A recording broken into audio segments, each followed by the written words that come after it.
तो दिल्ली विधानसभा में आकर बहुत पसंद आया, क्योंकि दिल्ली विधानसभा की ये बिल्डिंग एक समय पार्लियामेंट भी, जिस समय हमारे देश की पार्लियामेंट नहीं बनी थी, तो तब से यहाँ पर पार्लियामेंट की बैठकें होती थी। तो इसका एक ऐतिहासिक महत्व है। दिल्ली विधानसभा में आने का मेरा विगत कई वर्षों से मेरी इच्छा थी। आज जो नए निर्वाचित जो सरकार बनी है, उसका पहला बजट सत्र था, तो उस अवसर के ऊपर मुझे यहाँ आकर बैठकर माननीय मुख्यमंत्री जी के द्वारा जो बजट प्रस्तुत किया गया, उसके कुछ ग्लिम्स सुनने को मिले। और जिस समय उन्होंने कैपिटल एक्सपेंडिचर की बात की है, विगत वर्ष से लगभग 31% ज्यादा इस बार बजट का आकार है, लगभग 1 लाख करोड़ से ज्यादा का आकार है। उस 1 लाख करोड़ में लगभग 75% कैपिटल एक्सपेंडिचर है।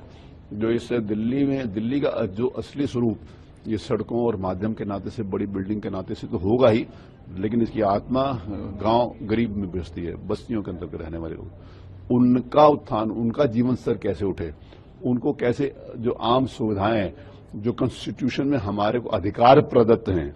कभी कभी हम इस बात को कहते हैं कि हम किसी को अगर ये सुविधा दे रहे हैं तो किसी को ऊपर एहसान नहीं कर रहे। हम सब लोग कॉन्स्टिट्यूशन से बने, और कॉन्स्टिट्यूशन इस बात का कहता है कि इस देश के रहने वाले हर नागरिक को साफ सुथरा पानी, अच्छी सड़कें, अच्छी बिजली की व्यवस्था देनी चाहिए। तो उस हेतु इस बजट का निर्धारण किया गया। तो मुझे विश्वास है कि आगामी वर्ष 25-26 का वित्तीय वर्ष के जो बजट होगा, ये जन कल्याणकारी होगा और दिल्ली की आम जनता के लिए, और आर्थिक रूप से विशेष रूप से जो कमजोर लोग हैं, जो बस्तियों के अंतर्गत रहते हैं, उनके उत्थान के लिए होगा। यमुना की सफाई के लिए होगा।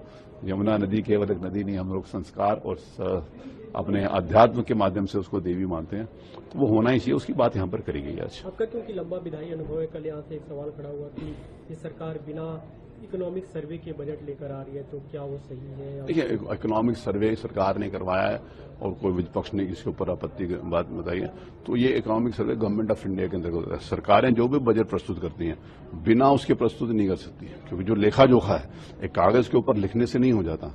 जो लेखा जोखा है उसके कितना उसका रेवेन्यू है, कितना एक्सपेंडिचर है। जैसे हम घर का बजट चलाते हैं, तो घर में अगर हमारे को जितनी तनख्वाह मिलती जो भी, उसका हर चीज का बंटवारा करते हैं, कितना शिक्षा के लिए होगा, इतना बच्चों के लेजर के लिए होगा, इतना घर की व्यवस्था के लिए होगा। वैसे ही बजट प्रदेश के लिए, प्रदेश के हित के लिए, स्वास्थ्य के लिए क्या होना है, सफाई के लिए क्या होना है, सड़कों के लिए क्या होना है, इंफ्रास्ट्रक्चर के लिए क्या होना है, विद्युत के लिए क्या होना है, इस सारी की सारी व्यवस्थाएं उसमें होती हैं। और बिना उसके सोच के बजट लाया जाए, ये संभव नहीं है। सारी की सारी प्लानिंग करके बजट लाया गया होगा।